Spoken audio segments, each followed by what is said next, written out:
Hello guys, welcome to my channel দেবসিন dream blog. আজকে চলে যাচ্ছে একটা নতুন ব্লগে।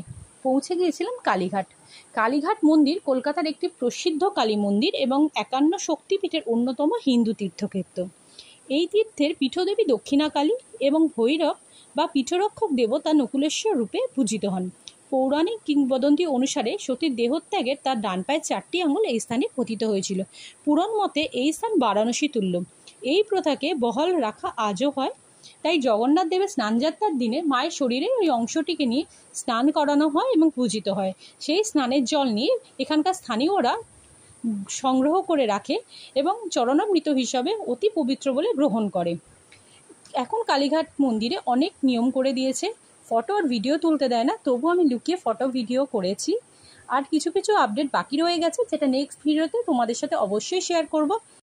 আমার চ্যানেলটা যদি ভালো লেগে থাকে অবশ্যই সাবস্ক্রাইব করো, লাইক করো, ফলো করো, শেয়ার করো। টাটা।